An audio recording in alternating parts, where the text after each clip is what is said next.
Ser charro aquí en el valle es algo especial porque nos nace el corazón,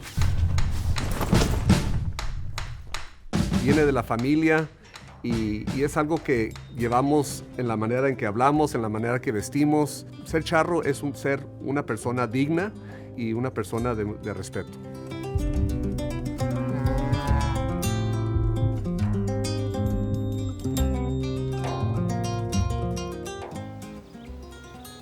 Yo recuerdo de niño, en los 80s, aquí en el valle, cuando no había agua sucia, tierras contaminadas, era algo bonito, gozábamos.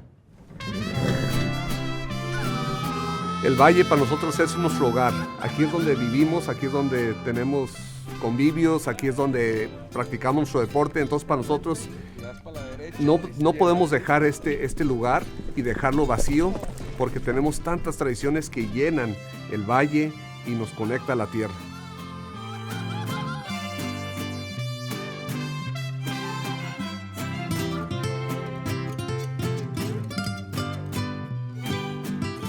There was multiple cultures here. There was the Japanese farmers. Their farms were immaculate.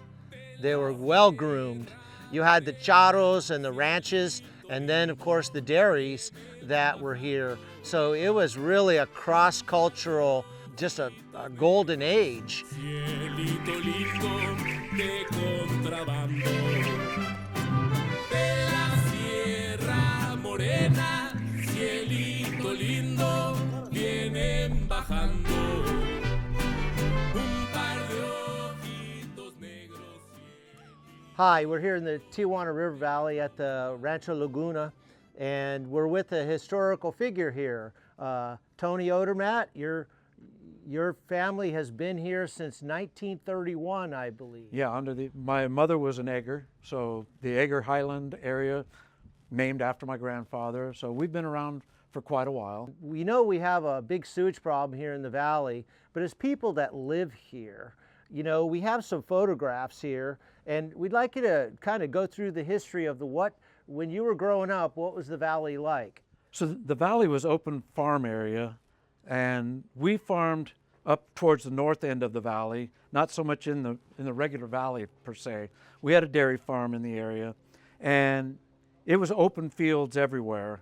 And over the years, in looking at this, you can see that the problems when we did have a flood, it was pretty much staying inside the natural formation that had been there from when we look at other maps from in the past. So you're looking at the river. So when it flooded, it stayed in the river channel, basically. Pretty much. Once in a while, when we had a major flood, which happens in any kind of valley, it'll exceed, but nothing like what happened later on, which we'll get into later. Yeah, but it followed the natural flow. You mentioned that 1990 to 93 were pivotal years, and Very much so. We're gonna flip to those years, and if you could describe what led up to the flooding at that time. So in the past, you can now see where the flood control that was put in by Mexico, which was supposed to be continued by the U.S., they decided to wait on it.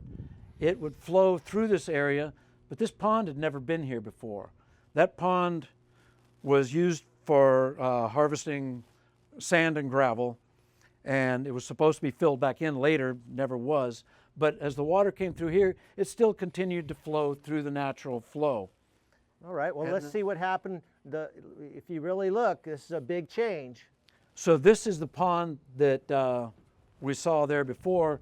It broke through in an area right here, had never had that problem with all the rains we had before, and instead of the water flowing through this way, it burst through to the north, extending into these areas here. Where the natural flow was, if you notice through here, there's a lot, instead of farm area, this was supposedly put into natural plants. The plants that were there weren't actually natural to the area, but they seem to have eliminated the flow going through here and caused it to back up and flood all these areas, which created, if you go further, you can still see in this area here, these areas were usable land. All of these areas, usable land that people could use. But since we had the backup here, that had created, if you want to go ahead and show the next one, or do you have a question the here? big problem right now is about the smell. And So now what we have is all these areas that used to be open field, and this river that came through here is no longer there. We have ponding here, ponding back here, which never had ponding. We have one of the worst areas coming up through this way. You know, this is all the housing development that's been there for a long time. This area right here, the water just sits there and it stagnates, and it has created gases that we've never had in the past. So that's what we smell. That's the stink we smell. And in talking with people from UCSD has had a crew of people coming down, and they've been looking at things, and they said, this area right here and in here is generating so much stuff, and they tell me it's a sulfur dioxide. And that's when I had come back from vacation, and he told me that the numbers were up at 2,000. And I jokingly said, so what's acceptable, between 200 and 300? And he said, no, 20 parts per million is acceptable. So it was outrageous. We had... It was actually 20 times or 10 times more. It was actually 100 times more. 100 times more toxic than what's EPA, acceptable. Than what's acceptable. Yes. So in your mind, what's the simplest solution to restoring the river and eliminating this standing sewage? So the original plan was for it to follow where Mexico had brought their storm drain into here. We were supposed to continue it through with concrete. We're not so dead set about it being concrete, but what we need to do is establish the natural flow that came through here so that the water rushes out and doesn't pond.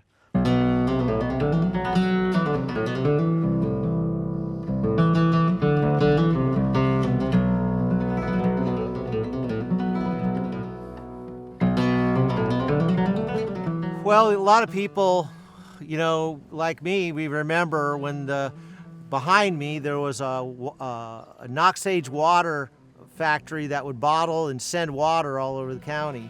So how do we go from a point where we were shipping the water in the valley, known for its cleanliness and its purity, that we've gone today to a time when now our water is contaminated and our groundwater is contaminated? It really brings up big questions for our government officials to ask, why have we got to this point? Nosotros estamos al margen de desaparecer, y ya no habrá charros, ya no habrá gente de campo, no habrá gente de a caballo. Nosotros hemos sido parte de este valle, de esta tierra desde los años 80, y para nosotros es un lugar muy especial para que las personas y los caballos puedan coexistir, y es importante mantener esas raíces, esas tradiciones y esa rica cultura que tenemos aquí en la frontera.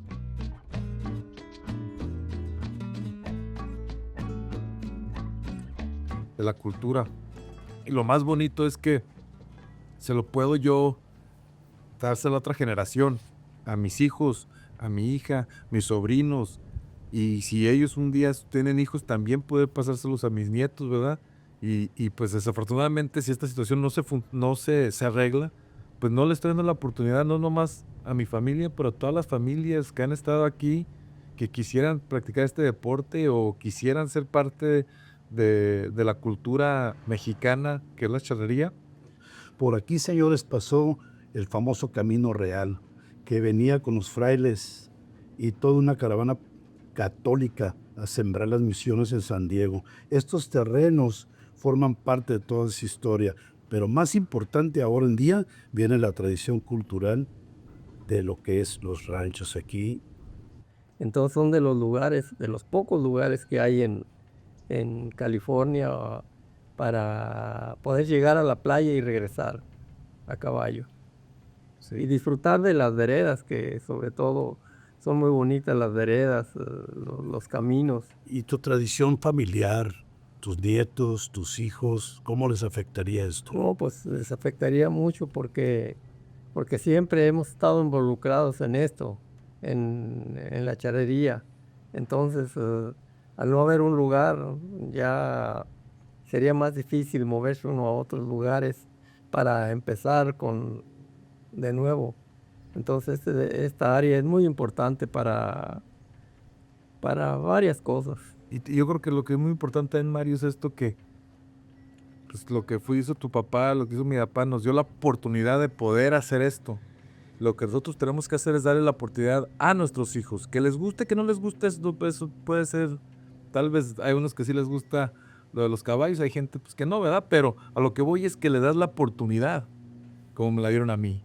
Yo quiero poder darle la oportunidad a mis hijos, pero si no se arregla la situación, tal vez no le pueda dar la oportunidad a mis hijos de que conozcan nuestra cultura sobre los caballos, la charrería. Entonces yo creo que es más importante poder darle la oportunidad a nuestros hijos, nuestros nietos, que puedan seguir este bonita cultura y tradición aquí en el Tijuana River Valley.